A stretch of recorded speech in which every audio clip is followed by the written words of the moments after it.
Hello, everybody. Thanks very much for your patience in the rescheduling of this webinar. I think we had 26 people registered. So I think most of you today are registered so you can watch the recording. So we'll send you a link post-session along with any materials that I reference. I want to start first by acknowledging territory. So where I'm located right now, I'm on the traditional unceded territory of the Algonquin Anishinaabe people, also known as Ottawa, Canada, for those of you who are registered from overseas. I think it's really important that we always kind of settle ourselves in by acknowledging territory. And I think it's important that we go beyond acknowledging territory. There's a really great resource on a website called the Native Governance Center in the US, where they explain what does it look like? How do you create an action plan to go beyond land acknowledgement? You know, how do you support the work of Indigenous-led organizations, or how do you build knowledge and relationships with Indigenous organizations?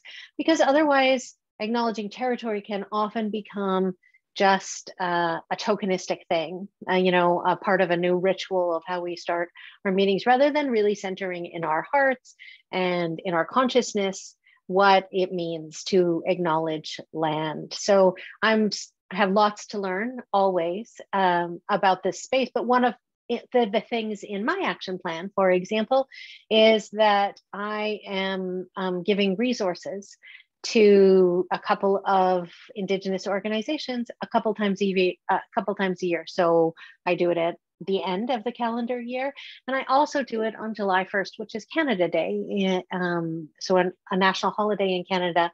And I think that's an important time to sort of reconcile settler history.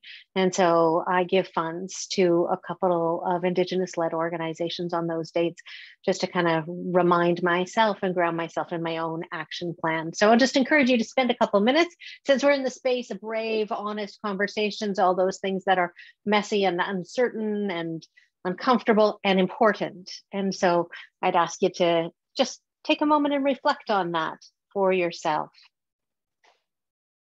So I'm Stephanie Roy McCallum. You know that because you registered for a webinar with me. I will tell you that I have spent 26 plus, and it grows every years in this space. This space, I think about it like the space between us, the space between government and community, private sector and stakeholders, between, myself and my neighbors, the space of the conversations that we really need to have that are most important. I'm a facilitator, a trainer, a coach, all in the work of what I like to call conflict transformation. And I use those two words really intentionally because I'm not talking about conflict resolution, where we find compromises or sometimes we put band-aids on things just so we can move forward. I'm talking about changing the space of the challenges we're in so that we can all move forward together. So I would ask you to answer this question. Now, we've only got one person who's here live. So if you wanted to answer the question and put it into chat, that's fantastic. If not, just take some notes for yourself. And for all of you who are listening to the recording, just take some notes to kind of reflect on what made you say yes to a webinar about brave, honest conversations, because you signed up for it. So there must have been some motivator or some reasons why you did. Oftentimes when I ask people that question, other answers I've heard are things like, well, my mother is dying and we need to have a conversation in my family. Or our organization is building supportive housing and we need to have a conversation with communities about the stigma related to the folks who will live in that housing. I've heard, I need to have a conversation in my organization because our stated values seem to be out of alignment with the way that we're acting. Conflict in my community about a community garden and who's allowed to use it and who's not allowed to use it. Talking to my partner about next steps in our lives and in a space of transition that we're in. I've heard people say, we're really stuck in conflict and we can't figure out how to move forward. So, what's your answer to why you said yes? Because it can be countless, motivations or reasons for why you say yes to wanting to learn more about these conversations. But they're not just work conversations. I think that brave, honest conversations are the conversations of our lives. So they're at your dinner table, they're in your organization, they're in your community, and it could be a thing that you do for your work too. But it's a way of living, actually. So I want to offer what I believe, and so why brave, honest conversations are important to me.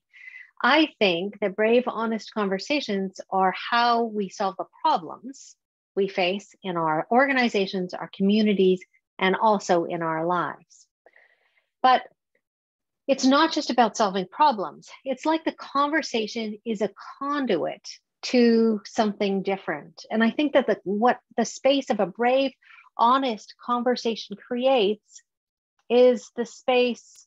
Sorry, I'm just trying to figure out how to admit someone else. Here we go. Pardon me. A brave, honest conversation is the space where we create connection, where we build understanding, where we grow trust in relationships. Welcome. Sorry, I'm just having a frog in my throat as well.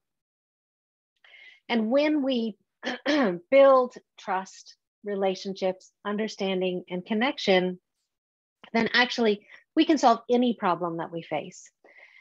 When those things are not present, we can solve almost no problems. I'm just going to pause myself for a second and clear all the frogs in my throat. Sorry, because otherwise I'm going to cough all the way through this. Just give me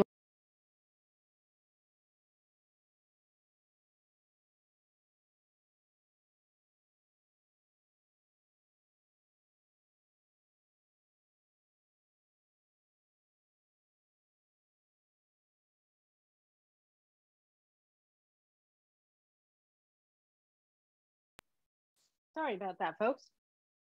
Of course, it would be in the middle of a webinar when I would get that frog.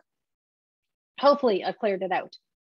So I think that we live in these times of really big challenges where we have an opportunity to step into the space to create something different. I like to think about it like it's transformational conversations versus transactional conversations. So I think a big question to ask yourself in particular is, what are the brave, honest conversations you need to be having? What are the ones you need to step into in your life? Because we've all got them, right? In our organization, in the communities, in the people that we work with, they're all there. And I think it's really important to know, I have this wonderful colleague, Rick Tamlin, who always says that your life goes in the direction of the conversations you are having. So let me say that again so it kind of lands. Your life goes in the direction of the conversations that you're having, which also means that the conversations you're not having are not moving forward. They're not progressing. There's no potential for resolution. The things we avoid and don't talk about actually, I think, have the potential to cause us harm. Now, not everything is a brave, honest conversation. My husband will tell you that. Tells me that regularly.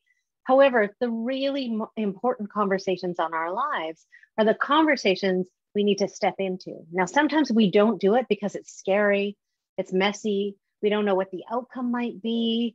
We're afraid of disrupting the status quo or rocking the boat, all those metaphors for, that feeling of tension and discomfort that comes from stepping into uncertainty, or even to, kind of on a space full of emotion where you believe people hold particular views that are different than yours. The thing is that if we avoid or deny or just move through really quickly those important conversations, we never get resolution. We don't build that connection, that trust, that relationship, or that deeper understanding that allows us to move forward together. So it's important to think about, what are those most important conversations that you need to put the energy to? Because of course, where you put your energy grows, and where you don't put your energy, kind of becomes stagnant. I liked to ask people when I run a much more in-depth training, because this is just kind of a taster about brave, honest conversations.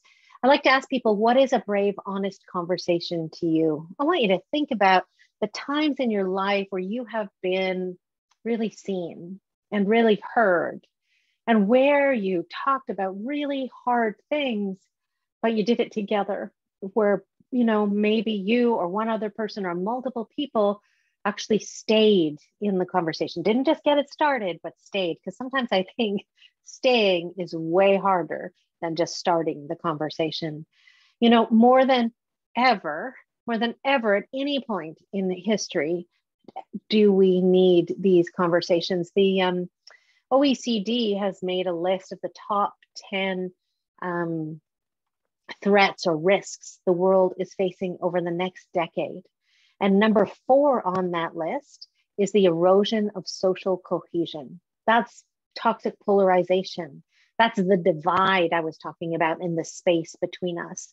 That's the demonization of anyone who doesn't think like you. That's a huge risk globally to society, which means the more that we can think about what's a brave, honest conversation and how do we create the space for those factors to happen. Now, inevitably, in a brave, honest conversation, there's high emotion because things matter. The conversation, the important topic is really important to people. I like to think about emotion as energy in motion.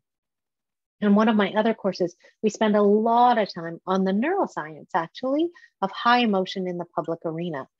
And if you think about it as energy in motion, that means the emotion is inside of me and it affects the space inside of me. It affects you and how you respond, and it affects the space around us in our conversation. When you think about the last 2 years of a global pandemic, what's in the space is anxiety, fear, frustration, isolation, all chaos. All of those things are in the space, and now they're kind of overlaid on our conversations with each other. And so maybe before the pandemic, I would have said, and I did say many times, we live in a time of outrage. But now I would say we live in a time of outrage, chaos, and disruption. And the impacts of a global pandemic are just layered over top of that. So saying that emotion is energy in motion is a little woo-woo. Sometimes people are like, okay, thanks for that. It's a bit too much, but it's true, right? Human beings are full of emotion, and there's a tangible energy, just like emotion is contagious. There's a tangible energy between us when we're in an emotional conversation, and that affects other people around the conversation too. Now, there's a couple of really important sort of leadership characteristics. And by leaders, I don't mean position or hierarchy in an organization. I mean you as a leader of your own life. And so there's a couple important leadership characteristics that serve you in order to be able to lead brave, honest conversations. And they include things like thinking about how we interact, or the way we show up, or what are our own thoughts and feelings that we're taking into this conversation. And those things I like to call being. Those are the being part of the equation of being in a brave, honest conversation. Then there's the doing, right? That's the actions we take, the questions we ask, the invitation to have the discussion, even if we're talking about larger group conversations, the methods that we use. Now, if that's the doing, and the being is how you show up and the space you create, the energy you create around a conversation, we need the dance of both those things in order to be effective at brave, honest conversations. So when I ask people, what would you put in your manifesto for brave, honest conversations? These pictures are a couple of examples from back in the days where we used to gather together in person, hopefully days that will come again soon. So these are a couple of examples from groups when I ask that question, what goes in your manifesto for a brave, honest conversation? And so in these two examples, just in case you can't read them, are things like create a safe space and keep it, name it to tame it, keep an open mind, shed the ego and embrace vulnerability, peel away the layers, keep talking and listening, human to human interaction, compassion and authentic, open, transparent conversations, empathy, integrity, diversity. Bring your whole self, take the time, create a safe space. All voices heard, listened, and acknowledged. A couple other examples I've gotten recently that I think are really, really important to consider are things like lead with love. Now, we do not talk about love as a leadership trait in most of our organizations, but I'm working with this organization, the state agency in California lately, working with their leadership team and also with their frontline staff, because there's a public perception of them as not trustworthy at all. And you know, like just not acknowledging mistakes and not really working in the best interests of Californians. And so that's the premise that we've started with. If you lead with love, not like you have to love the individual, but you have to love the humanity of the people who are affected, love their commitment to showing up for their community, you know, love that they have a right to a voice and that you want to honor it. If you can lead with love, the space of the conversation feels quite different. And of course, what's inside you when you lead those conversations feels quite different. A couple other points I'd offer that have come up in recent conversations with clients or with groups is, how do we create a brave space versus a safe space? And the reason I raise that is because lots of times a safe space is focused on harmony and what we all agree to. And those things are good and they're important, but there's a fine line where that can tip from a strength to a shadow, actually. And what it can tip to is this space where anyone with a divergent view is, you know, sort of marginalized, or where people don't feel safe to offer a different perspective. So where they feel intimidated or uncomfortable. It goes to that saying, you know, if everyone's thinking alike, then no one's thinking. That's the danger of a safe space versus a brave space. A brave space says, is this space safe enough for me to be willing to offer my difficult thing, from willing to be vulnerable, willing to ask for help, willing to say what I need? And so I think that distinction is really important, because some people will never feel safe in certain conversations. Folks who have been traumatized, you know, folks who have been marginalized, or people who just are bringing a particular experience to the issue at hand. So think about those distinctions. One other distinction that I've been offered really recently, and we spend a lot of time with it in this group that I've been working with, is how do we disagree well? So sometimes you hear people say a brave, honest conversation means that we agree to disagree. But how do we extend that thinking to how do we disagree well, which is a whole different kind of conversation, right? How do we be in relationship and trust each other and be connected and understand and be okay with us not having agreement? Because we live in a linear world that thinks, here's the problem, here's how we solve it, and we're all going to agree. But actually the richness and beauty of the world we live in, and in the richness and beauty of some of these conversations, is that we don't all agree. And that's where the learning takes place. So these are the examples of some of the manifestos folks have drafted. Here's my manifesto. Now I'm going to send you a much longer version of it than these bullet points. Follow up to the recording so you can read it at your leisure. I want to note that for me, it's like a baseline. It's a place to start considering what are the factors that need to be present in a brave, honest conversation, but it's not exhaustive. There are so many more things we would need to add to it. So it's a place to start for brave, honest conversations. For starters, we need to begin with practicing courageous leadership. So that's that dance of being and doing, right? How do we show up and what actions do we take?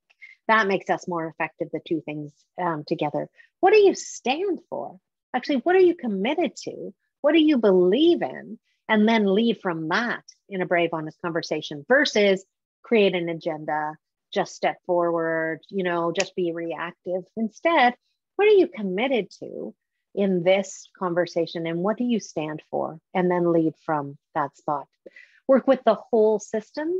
We have a real tendency, I think, on controversial issues or difficult conversations to want to solve the problem really fast, to get to conclusion really quickly, put that Band-Aid over top so we can stop the bleeding. But actually the cut hasn't healed if we move too quickly. And so many of the big challenging issues that we deal with are complex. There's so much context related to them. They're multifaceted. And so actually we need to step back and see the complexity of the issue that we're dealing with, all the things that are contributing to it. That allows us to create a long-term solution that addresses the real challenge that we're talking about. Work with the whole person, embrace the whole person.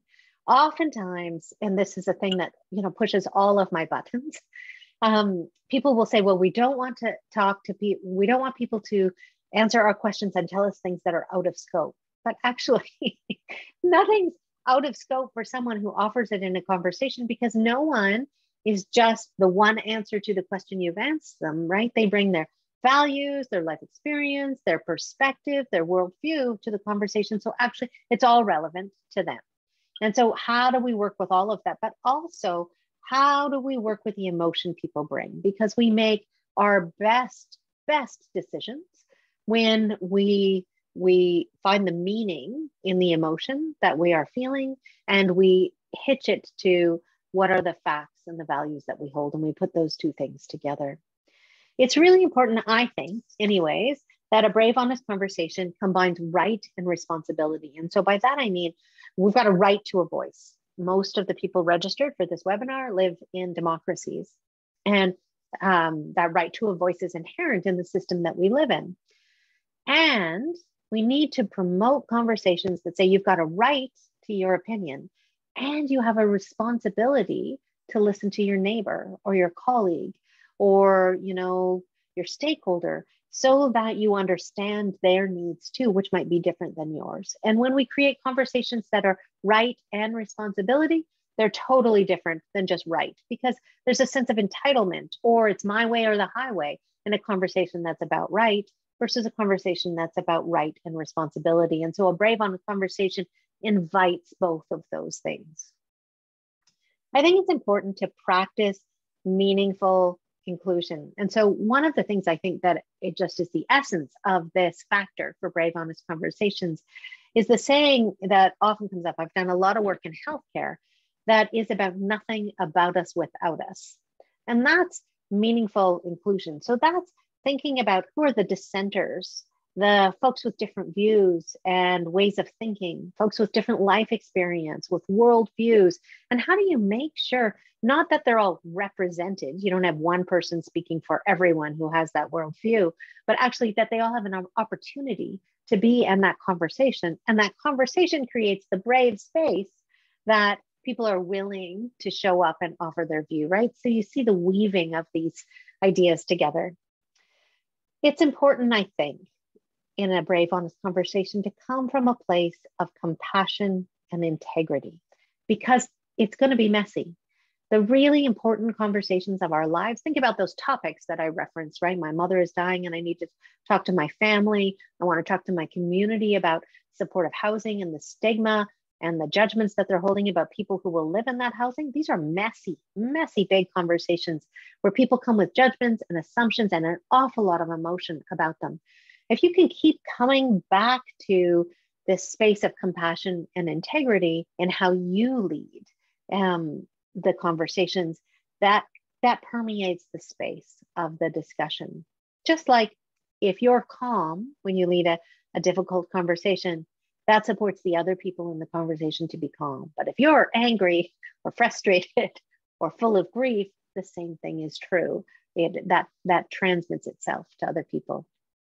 And then lastly, I'd say, holy moly, it's important to do it again and again. I so wish, in my experience, that we were getting to that solution at the end of the brave, honest conversation through one conversation. But that's pretty rare, because we need to build our capacity and the capacity of the people that we're in the conversation with to interact in different ways together, which means we got to do it again and again and again to build the experience, and also the knowledge, the skills, the ways of being, that this is a different way of interacting that'll get us to that finish line.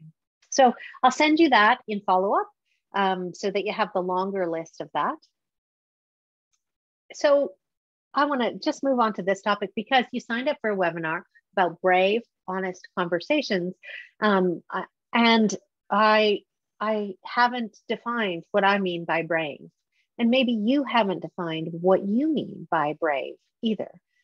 So I like to ask this question: what are you committed to more than your fear? Because I think that's a good way to get to the essence of where you find the source of your courage. I will say that in more than 25 years of doing this work, people always say to me, oh, I want to get to the point where I feel as confident and comfortable as you do when you lead these difficult conversations. I'm still waiting for that day. Honestly, I'm still waiting for that day when that comes too. I wish that for me, and I wish it for you. Maybe for some people that's true, but it's not for me. Maybe because it's so important to me about how much people care about the issues we're in conversation, which raises the stakes. But so I'm still afraid, but that fear is an old friend. I feel sick to my stomach. I get a little sweaty. I think, oh my God, here we go, which are things that allow me to be fully present. And so I channel them into what am I committed to in this moment. They make me feel really alive. I can't think about anything else. And that accessing of my courage, I think it makes me better at hosting these conversations. So I ran a session recently. I had about, 70 to 100 people in an online session on a hugely controversial issue with a group that had really clearly defined sides, and they were pretty polarized. And so I was opening the session, and I, was kind of welcoming people in and saying, here's how long we'll be together, and this is what we're going to do. And then I acknowledged territory. And partway through acknowledging territory, it turned out one individual had his, thanks very much. Glad you are here. I'll send you the rest of the recording. He had his microphone unmuted, and I didn't know it. And he had his microphone unmuted. And as I'm in the middle of acknowledging territory, he yells. And so make sure, just a warning right now, if you're live or if you're listening to this video and you have small people or anyone who might be offended by profanity in the room, I'm going to tell you what he actually said.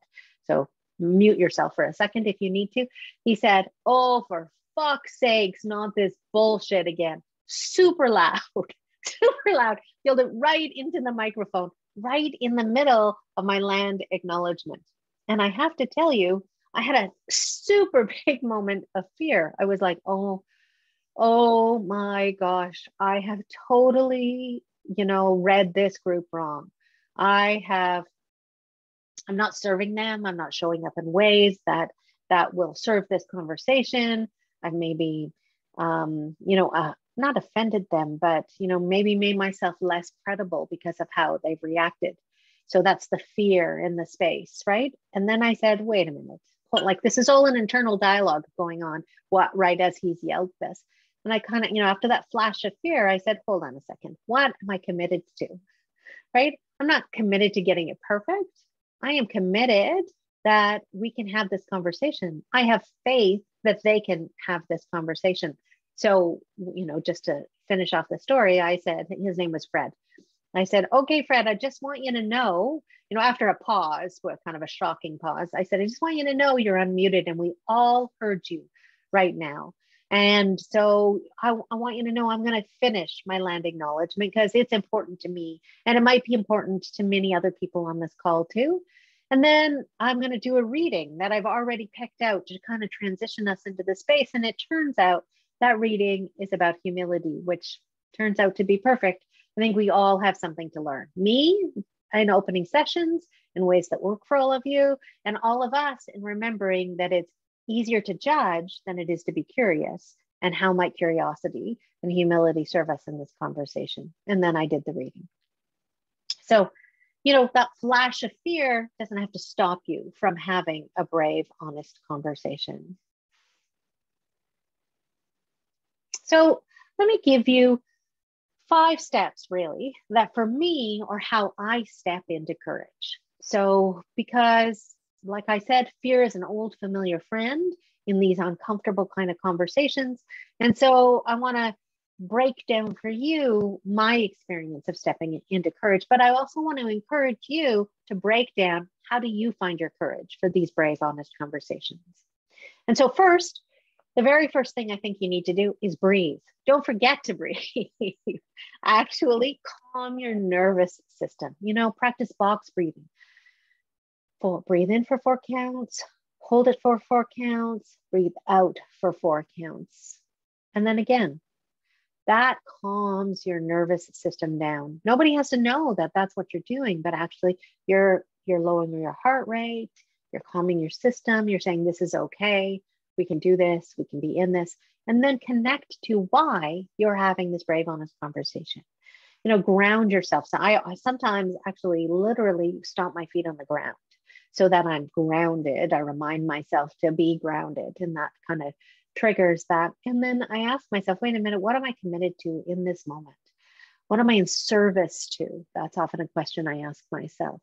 That will tether you to what comes next in the conversation. Now, we can spend a lot more time thinking about how worried we are about the brave, honest conversations we need to have than actually having them. And sometimes that fear and that anxiety and that hesitation, the trepidation gets really big compared to just stepping into the conversation. So don't get lost in rumination, right? Don't get lost in second guessing. Don't be so worried about getting it perfect that, or getting it wrong. Actually, just go for progress over perfection. Just step in, just start it, just initiate it, just lead it and see where it goes, because there is no roadmap to these things. You might have a plan, but they almost never go as you plan. And so, you might as well get started and see where that path takes you.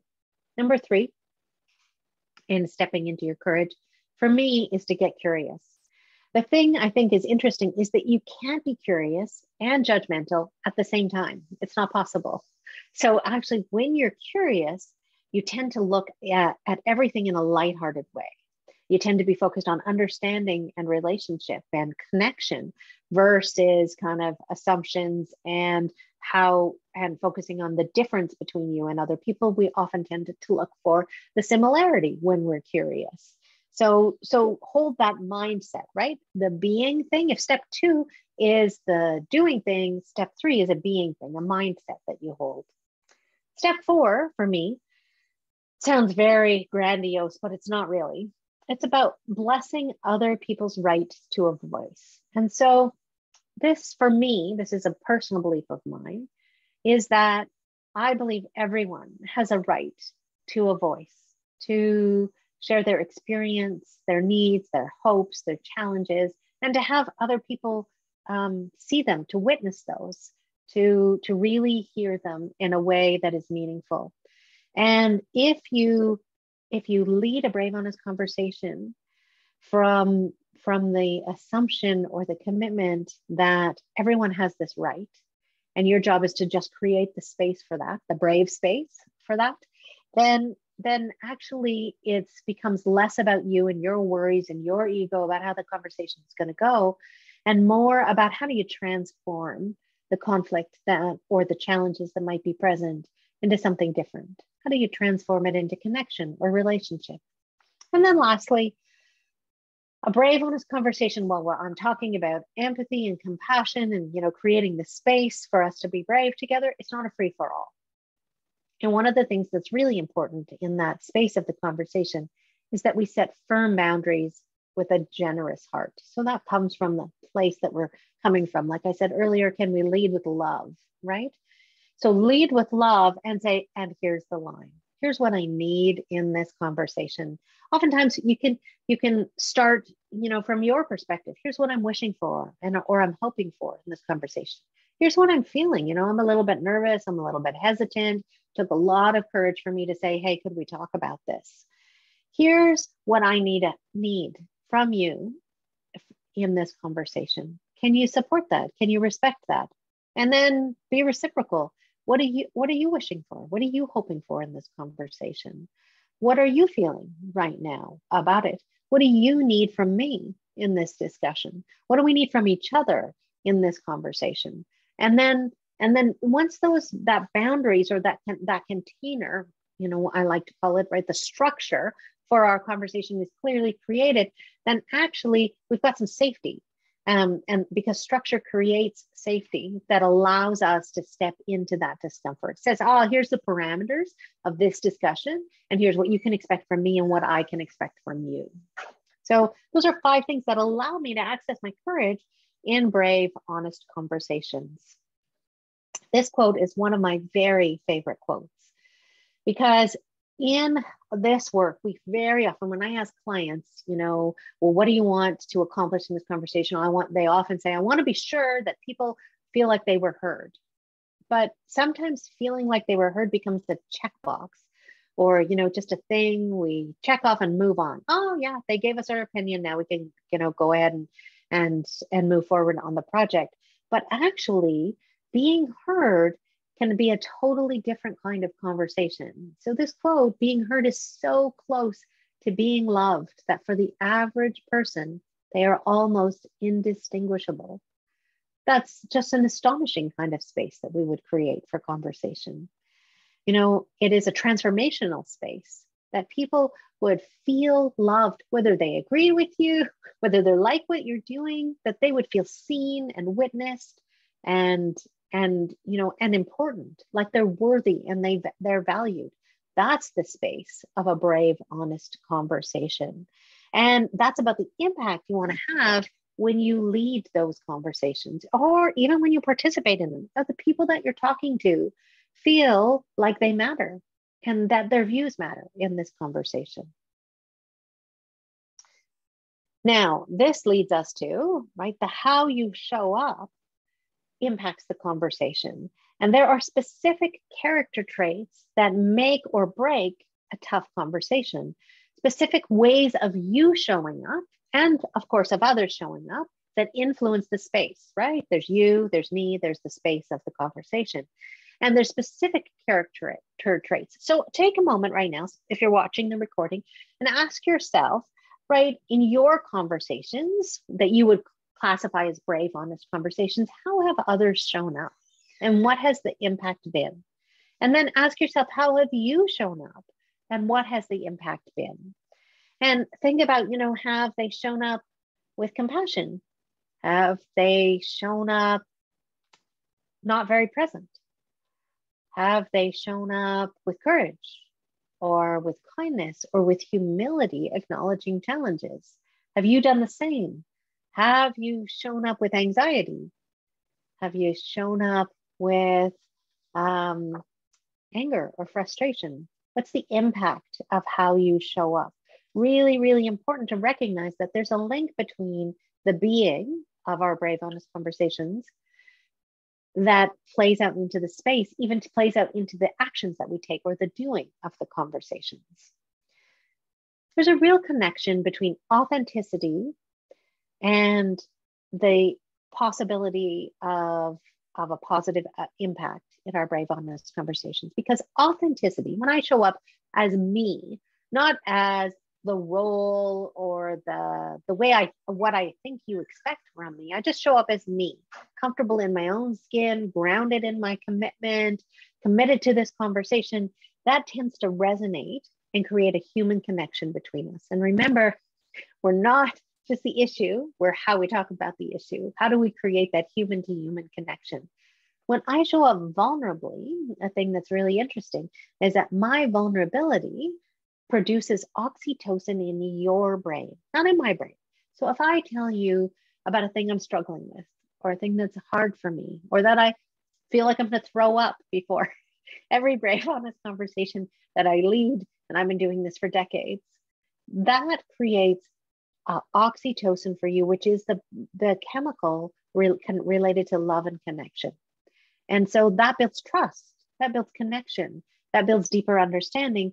And so now there's a distinction between being vulnerable in service to the conversation, in service to the people in the conversation, versus letting it all hang out,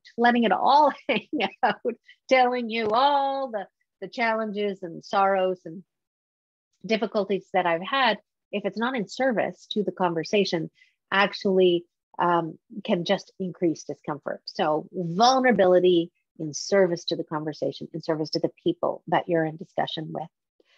There's a connection to when we are authentic, so therefore we create resonance. When we are vulnerable, therefore we create the potential for trust and connection, to taking full responsibility for the impact that you have. So if I show up authentically and I make a joke and it doesn't land right with people, or I use humor in a particular way and it offends someone, then I need to take full responsibility for that. Because while I'm being authentic, the impact that it had in the space was negative or unintended, right? Versus positive. We want to create a positive impact in a brave, honest conversation. So that's just a taste and an opportunity for you to maybe start to pull apart. We spend a lot of time on this in my Brave Honest Conversations in deep dive training. We spend a lot of time on distinguishing between impact and intention.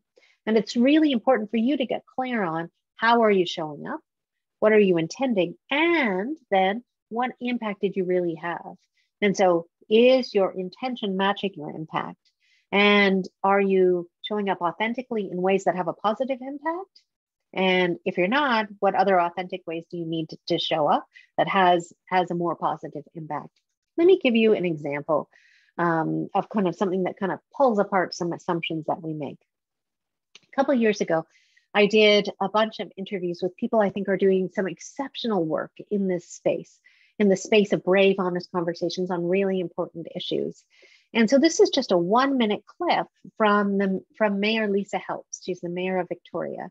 And so just a warning, if you're listening to this without headphones, she uses some adult language, some profanity in this.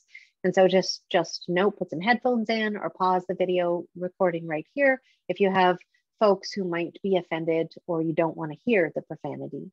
And I want you to think about, as you're listening to what she says, how does that relate to how you show up in a brave, honest conversation?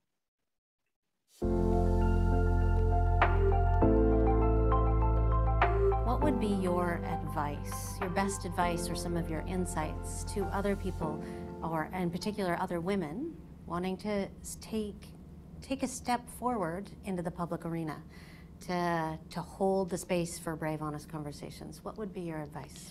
I have 2 pieces of advice. The first is, people often say to me, oh, you must have a really thick skin to be in this job. And I say that's completely the wrong metaphor. Yeah. Because if you have a thick skin, it means that nothing gets in, right? It's a barrier. And so my advice is to keep a relentlessly open heart. Yep. And that way all the shit can wash through and get cleaned out, and then all the good stuff percolates and stays.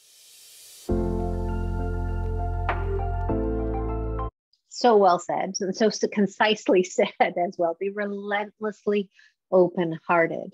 Sometimes when we step into a brave, honest conversation, I think we need to armor up, right? We need to armor in our role or our position. We need to armor in our making sure that, people can't hurt us. We need to protect ourselves, protect our view or our opinion. That almost always backfires. And so how do you instead be wide open with your heart? There's a scale when we talk about relentlessly open-hearted that starts with pity, which is looking down on someone and feeling bad for them. Sympathy, which creates a distance from us. You feel for someone, but you feel for someone from afar. Empathy, where we are sort of standing beside someone so they don't feel alone, but it's really about us and them, all the way through to compassion, which actually is empathy for the person, but also, a sense of love and care for the context, for the space, for the situation. Compassion extends beyond the individual to what's happening here in this discussion, what's happening around us. We want to stand in compassion when we have brave, honest conversations. That's how we want to show up to the very best of our ability, recognizing you're not always going to get it right. And, something might push your buttons, you'll just do your best, do the best that you can to access that when you're leading brave, honest conversations. Now, there are 7 leadership traits in the last number of years, I've done lots of research going back on all of my projects, decades, to come up with what are the 7, one night I wasn't coming up with a number. It turned out there were 7. What are the leadership traits that actually serve us best when we have a positive impact in these brave, honest conversations? And these are the ones from my experience that are really present. When we show up like this, when others show up like this is what's possible. Humility. So not about getting it right, not about knowing all the answers, more about having the courage to step into the conversation and the commitment to knowing what you stand for and what will serve this discussion. Being in integrity. So that's both within yourself and alignment with your own values and what you stand for, but also being in integrity in the ethics of the conversation. Are you fair? Are you transparent? Are you equitable? Are you open? All of those things that create integrity. Or can you be trusted in the discussion? Are you authentic? Not as some cookie cutter, caricature of what people expect of you, but as a real human being in the conversation in order to create connection and resonance and deeper understanding. And then are you giving people hope? Hope for something to be for rather than something to be against, because it's so easy in this reactive world we live in to be against things. Instead, let's give people something to be for. Being for something is a creative act that allows for problem solving, that allows for deeper understanding, that allows us to deliberate and weigh all sorts of issues. So we want to be for something rather than against things. So those are 7 leadership traits that will serve you and also serve the conversation. And you got to find those things inside of you. And I have a couple of courses where we do a lot of that work, the Brave Honest Conversations Deep Dive course, but also a course called Brave Honest Conversations with Yourself. Actually, finding your own capacity to lead these conversations allows you to dig into where these things are within you and how you access them. So let me give you my kind of, flow chart for step-by-steps for brave, honest conversations. Now, the process looks linear, but it's often very, very iterative, and you need to do it again and again and again. We need to start with gathering our courage, right? Because they're brave, honest conversations. So we need to start with preparing ourselves, grounding ourselves, being centered, being clear on why and how we want to show up and what we're committed to and what it means to be brave and how we're going to access our courage. And then we need to be present and listen deeply, unattached to what people say because we are holding a particular outcome. It's crucially important that you don't have decided where the brave, honest conversation will end, right? That what the result is that you're looking for. It's not a brave, honest conversation then, right? It's just a check the box. And because brave, honest conversations are uncertain, you need to find the end together with others. Step back, look for the landscape, the patterns, the insights. Very often, right, when we're working with the whole system and the whole person, there's way more nuances we need to pull into play so we can make meaning before we come to conclusion. So what is going on that's affecting and impacting this conversation? Be vulnerable, open, question assumptions, be clear about bringing your whole self to the conversation. For years, I did this work, or I had a mantra that said, it's not about me, it's not about me, it's not about me. And actually, a number of years ago, the more I was leading in the space of high conflict and high emotion, I came to realize that actually that's the opposite of what's true, because I influence the space. What I'm committed to impacts or biases the conversation. The energy with which I show up has an impact, positive, negative, or unintended. So actually, I am part of the system of the conversation.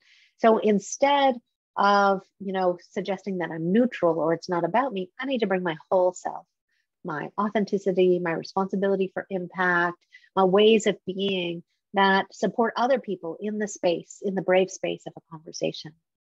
Use your skills in knowledge in service to the people and the conversation that you're in, versus I got a cool method, I got an interesting checklist, I got to get to an end result. all of those things will backfire. Absolutely. You know, you want to choose your methods and your questions in service to what you're committed to and to the people in the conversation.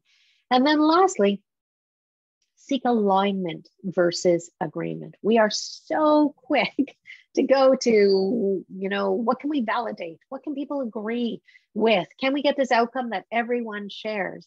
But actually, just like a brave, honest conversation is a conduit to solving problems, a brave, honest conversation is a space where we create connection, trust, relationships, and understanding. And that's alignment. You know, so how do we see each other as human beings versus a position or an opinion on the other side of the space between us, right? So it's not about being on the same side. It's about connecting people to each other so then we can talk about the hard things. And we need to do it in that order. We need to not dive into what we need to talk about until we've talked about how we talk to each other and who we are talking to, deeply understanding that. We've talked a bit about how you prepare yourself. It's really important, of course, to know what your fears are in leading yourself into the conversation and to get out of your own way. You know, if you want to get it perfect, if you are more concerned with whether you've gotten it wrong, like when Fred yelled at the beginning of the you know, online conversation that I was leading, you know, just get out of your own way and keep coming back to being fully present and to what you're committed to in this conversation and to the people in the conversation.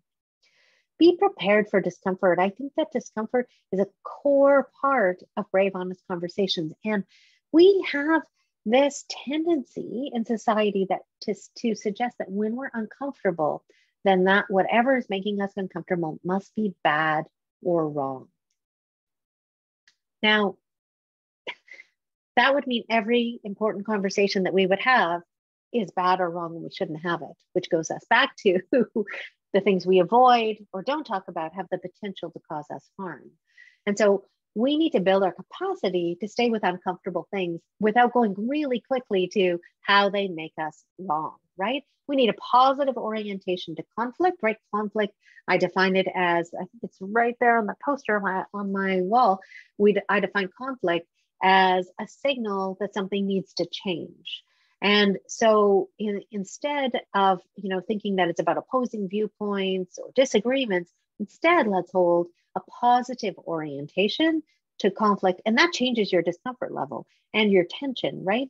If we can hold that these conversations are a place of learning, a place of growth, that, you know, when we get through the other side of the discomfort, what's available to us is understanding, connection, trust, and relationships, then actually anything's possible. So I like to think about it like it's like a yoga pose, like a warrior pose, right? Hold the tension in order to bring the peacefulness into, here I am in my office moving my arms like I'm going into a yoga pose. And so just recognize that if it makes you uncomfortable, it could be, you could be right in it. You could be in the best part of it.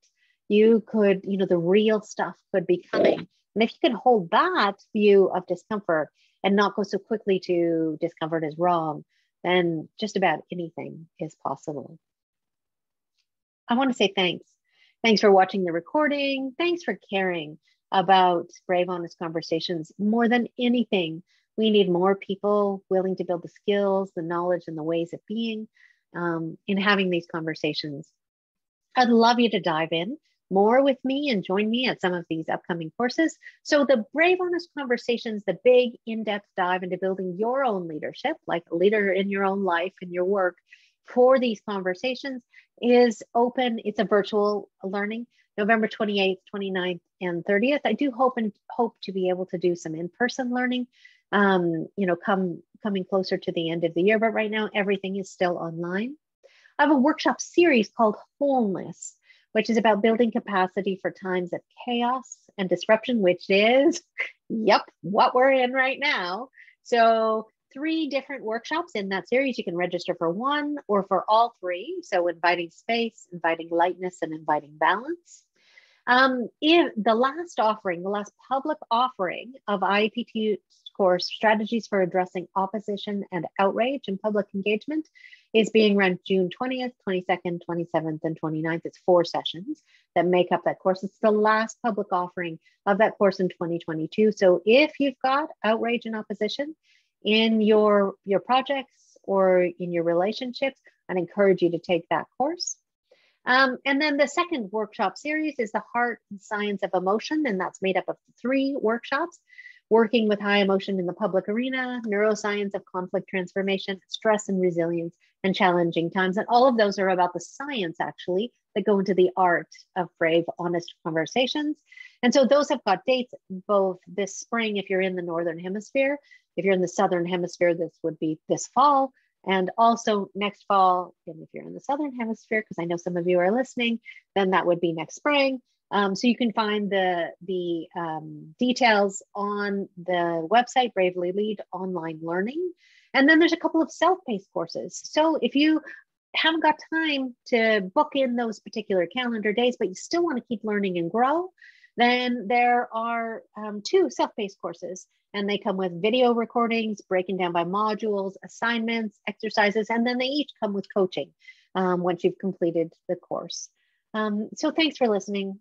Reach out if you have questions about anything that we covered in this session, and stay in touch. I so often have people reach out and tell me, about their challenges. I'd love to hear some successes too. Well, you can tell me your challenges, but also some successes about brave, honest conversations.